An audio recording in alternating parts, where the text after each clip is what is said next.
ನಮಸ್ಕಾರ ವೀಕ್ಷಕರೇ. ಈ ನೋಟ್ರಿ ಅಂದರೆ ಏನು, ಯಾವ ಸಂದರ್ಭದಲ್ಲಿ ಈ ನೋಟ್ರಿನ ಮಾಡಿಸ್ಬೇಕಾಗುತ್ತೆ, ಯಾವ ಡಾಕ್ಯುಮೆಂಟ್ಗೆ ನೋಟ್ರಿ ಅವಶ್ಯಕತೆ ಇದೆ, ಯಾವುದಕ್ಕೆಲ್ಲ ಅವಶ್ಯಕತೆ ಇಲ್ಲ ಅನ್ನೋದನ್ನು ನಾನು ಈ ವಿಡಿಯೋದಲ್ಲಿ ತಿಳಿಸ್ತಾ ಇದ್ದೀನಿ.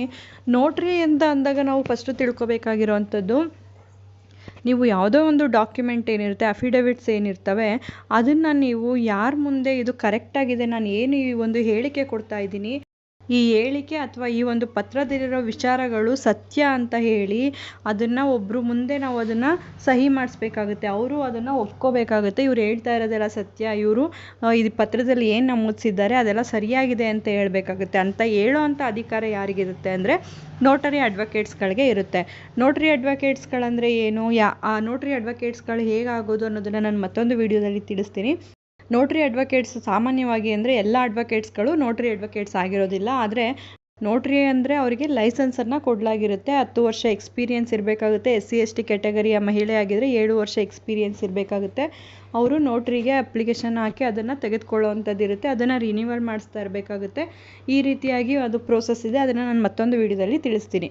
ನೋಟ್ರಿ ಅನ್ನೋದು ನೀವು ಕೊಡ್ತಾ ಇರೋಂಥ ಹೇಳಿಕೆ ಸರಿಯಾಗಿದೆ ಅಂದರೆ ಸಾನ್ ಬಿಫೋರ್ ಮೀ ಅಂತ ನಾವು ಏನಂತೀವಿ, ಇವರು ನಮ್ಮ ಮುಂದೆ ಹೇಳಿದ್ದಾರೆ ಇದೆಲ್ಲ ಸತ್ಯ ಅಂತೇಳಿ ಅವರು ನೋಟ್ರಿ ಸೀಲ್ ಏನಿರುತ್ತೆ ಅದರಲ್ಲಿ ನೋಟ್ರಿ ಅಂತ ಬರೆದಿರ್ತಾರೆ. ಆ ಸೀಲು ಮತ್ತು ಸೈನ್ ಹಾಕಿ ಅವರ ಒಂದು ಡಾಕ್ಯುಮೆಂಟ್ ನಂಬರನ್ನು ಬರೆದು ಸೈನ್ ಮಾಡಿ ಕೊಡ್ತಾರೆ. ಇದನ್ನು ನಾವು ನೋಟ್ರಿ ಅಂತೀವಿ. ಇದು ಕಾನೂನಿನಲ್ಲಿ ಮಾನ್ಯತೆ ಹೊಂದಿರೋವಂಥದ್ದು.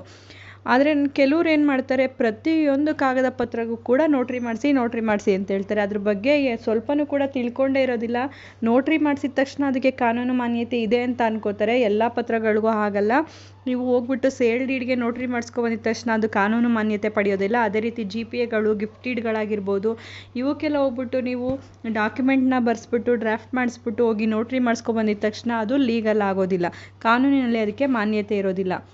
ನೀವು ನೋಟ್ರಿ ಮಾಡಿಸ್ಬೇಕಾಗಿರೋದು ಸಾಮಾನ್ಯವಾಗಿ ಏನು ಅಂದರೆ, ಯಾವುದೇ ಒಂದು ID ಪ್ರೂಫ್ಗಳನ್ನ 371 ಅಪ್ಲಿಕೇಶನ್ಸ್ಗಳೇನಿರುತ್ತವೆ, ಅಂಥ ಡಾಕ್ಯುಮೆಂಟ್ಸ್ಗಳೇನಿರ್ತವೆ ಅವುಗಳಿಗೆ ಸಂಬಂಧಪಟ್ಟಾಗ ನೀವು ನೋಟ್ರಿಯನ್ನು ಮಾಡಿಸ್ಬೇಕಾಗುತ್ತೆ.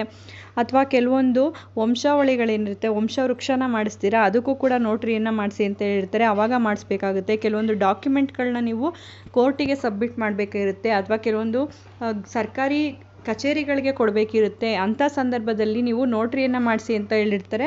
ಅಂಥ ಸಂದರ್ಭದಲ್ಲಿ ನೀವು ನೋಟ್ರಿಯನ್ನು ಮಾಡಿಸ್ಬೇಕಾಗುತ್ತೆ. ಕೆಲವೊಂದು ಡಾಕ್ಯುಮೆಂಟ್ಗಳನ್ನ ಪಡ್ಕೋಬೇಕಿರುತ್ತೆ, ಅಲ್ಲಿ ನೀವೇನಾದು ಅಂತ ತಿಳ್ಕೊಳ್ಳಿಕ್ಕೂ ಕೂಡ ಕೆಲವೊಂದು ಸಲ ನೋಟ್ರಿ ಮಾಡಿಸೋದಕ್ಕೆ ಹೇಳ್ತಾರೆ. ಅಂಥ ಸಂದರ್ಭದಲ್ಲಿ ನೋಟ್ರಿ ಮಾಡಿಸ್ಬೇಕಾಗುತ್ತೆ. ಸರ್ಕಾರಿ ಸೌಲಭ್ಯಗಳನ್ನ ಪಡ್ಕೊಳ್ಳೋವಂಥದ್ದಕ್ಕೆ ಅಥವಾ ಕೆಲವೊಂದು ಸರ್ಕಾರಿ ಸಬ್ಸಿಡಿಗಳನ್ನ ಪಡ್ಕೊಳ್ಳೋದಕ್ಕೆ ಕೆಲವೊಂದು ಸಲ ನೋಟ್ರಿಯನ್ನು ಮಾಡಿಸ್ಕೊಬರೋದಕ್ಕೆ ಹೇಳ್ತಾರೆ. ಆವಾಗ ನೋಟ್ರಿಯನ್ನು ಮಾಡಿಸ್ಬೇಕಾಗುತ್ತೆ. ವಾಸಸ್ಥಳ ದೃಢೀಕರಣ ಸಂಬಂಧದಲ್ಲಿ ಕೇಳ್ಬೋದು. ಅಂಥ ಸಂದರ್ಭದಲ್ಲಿ ನೋಟ್ರಿಗಳನ್ನ ಮಾಡಿಸ್ಬೇಕಾಗುತ್ತೆ. ಅವರು ಸ್ಪೆಸಿಫಿಕ್ ಆಗಿ ನಿಮಗೆ ಹೇಳಿರ್ತಾರೆ ನೋಟ್ರಿ ಮಾಡಿಸ್ಕೊಬರ್ಬೇಕಾಗುತ್ತೆ, ಬೇಕು ನೋಟ್ರೈಸ್ಡ್ ಡಾಕ್ಯುಮೆಂಟ್ಸ್ ಏನಿದೆ ಅದೇ ಬೇಕು ಅಂತ ಹೇಳ್ತಾರೆ. ಅಂಥ ಸಂದರ್ಭದಲ್ಲಿ ನೀವು ನೋಟ್ರಿಯನ್ನು ಮಾಡಿಸ್ಬೇಕಾಗುತ್ತೆ. ಏನು ಮಾಡ್ತಾರೆ, ನೋಟ್ರಿ ಮಾಡಿಸ್ಬೇಕು ಅಂತ ಹೇಳಿ ಎಲ್ಲ ಡಾಕ್ಯುಮೆಂಟ್ಸ್ಗಳಿಗೂ ಕೂಡ ನೋಟ್ರಿ ಮಾಡಿಸ್ಲಿಕ್ಕೆ ಹೋಗ್ತಾರೆ. ಕೆಲವರು ಒಂದು ಮನೆ, ಕಚೇರಿ ಅಥವಾ ಯಾವುದೇ ಒಂದು ಜಾಗನ ರೆಂಟ್ ಅಥವಾ ಲೀಸ್ಗೆ ತೊಗೋತಾ ಇರ್ತಾರೆ. ಅದನ್ನು ಅಗ್ರಿಮೆಂಟ್ ಮಾಡಿಸ್ಲಿಕ್ಕೆ ಅಂಥ ಅಗ್ರಿಮೆಂಟ್ಗಳನ್ನ ನೋಟ್ರಿ ಮಾಡಿಸ್ಬೇಕು ಅಂತ ಅನ್ಕೋತಾರೆ.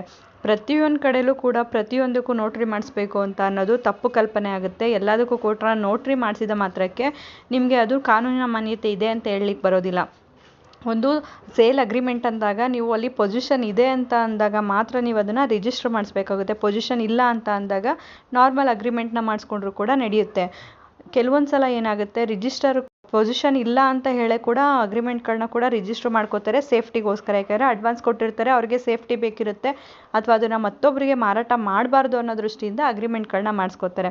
ಈ ನೋಟ್ರಿ ಮಾಡಿಸೋದ್ರಿಂದ ಎಲ್ಲೂ ಕೂಡ ಅದು ರಿಜಿಸ್ಟರ್ ಆಗೋದಿಲ್ಲ. ಅದೇನು ಎಲ್ಲಿ ರಿಜಿಸ್ಟರ್ ಆಗುತ್ತೆ ಅಂದರೆ, ಯಾರು ನಿಮಗೆ ನೋಟ್ರಿ ಮಾಡಿಕೊಡ್ತಾರೋ ಅವರ ಪುಸ್ತಕದಲ್ಲಿ ಅದು ರಿಜಿಸ್ಟರ್ ಆಗಿರುತ್ತೆ ಹೊರತು ಅದು ಯಾವುದೇ ರೀತಿಯಲ್ಲೂ ಕೂಡ ಎಲ್ಲ ಕಡೆಯಲ್ಲೂ ಆ ದಾಖಲೆ ಸಿಗೋ ರೀತಿಯಲ್ಲಿ ನಿಮಗೆ ಅದು ರಿಜಿಸ್ಟರ್ ಆಗೋದಿಲ್ಲ.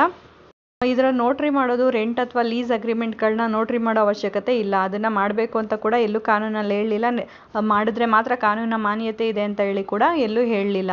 ಹಾಗಾಗಿ ನೀವು ಯಾವುದೇ ಒಂದು ವಸ್ತುಗಳನ್ನ ಖರೀದಿ ಮಾಡುವಾಗ ಅಥವಾ ಸಾಲಕ್ಕೆ ಸಂಬಂಧಪಟ್ಟಾಗ ಅಥವಾ ಯಾವುದೋ ಒಂದು ವ್ಯವಹಾರಕ್ಕೆ ಸಂಬಂಧಪಟ್ಟಾಗ ಎಲ್ಲೇ ಆಗಲಿ ಕೂಡ ನೀವು ಏನನ್ನ ಒಂದು ಕೊಟ್ಟು ತಗೊಳ್ಳೋದು ಮಾಡ್ತಾ ಇರ್ತೀರಾ ಅಥವಾ ಯಾವುದೇ ಒಂದು ಟ್ರಾನ್ಸಾಕ್ಷನ್ ಮಾಡ್ತಾ ಇರ್ತೀರಾ, ಅಂಥ ಸಂದರ್ಭಗಳಲ್ಲಿ ನೀವು ಅಗ್ರಿಮೆಂಟ್ಗಳನ್ನ ಮಾಡಿಕೊಂಡಾಗ ಅಗ್ರಿಮೆಂಟೇ ಮಾನ್ಯತೆಯನ್ನು ಹೊಂದಿರುತ್ತೆ. ಅದನ್ನು ನೀವು ಯಾವ ರೀತಿ ಸ್ಟೆಂಪಲ್ ಮಾಡ್ಕೋತೀರಾ ಅಥವಾ ಕೆಲವೊಂದು ವೈಟ್ ಶೀಟಲ್ಲಿ ಇಬ್ಬರು ಕೂಡ ಸಹಿ ಮಾಡಿ ಮಾಡ್ಕೋತೀರಾ, ಸಾಕ್ಷಿಗಳ ಸಮ್ಮುಖದಲ್ಲಿ ಮಾಡ್ಕೋತೀರಾ, ಅದನ್ನು ನೀವು ಸಮಸ್ಯೆ ಬಂದಾಗ ಅಥವಾ ವಿವಾದಗಳು ಉಂಟಾದಾಗ ಕೋರ್ಟ್ನಲ್ಲಿ ಸಾಬೀತು ಮಾಡಬೇಕಾಗಿರುತ್ತೆ ಹೊರತು ನೀವು ನೋಟ್ರಿ ಮಾಡಿದ್ದೀರಾ ಅಂದ ಮಾತ್ರಕ್ಕೆ ಅದು ಕಾನೂನಿನಲ್ಲಿ ಹೆಚ್ಚಿಗೆ ಮಾನ್ಯತೆ ಇದೆ ಅಂತ ಹೇಳಲಿಕ್ಕೆ ಬರೋದಿಲ್ಲ.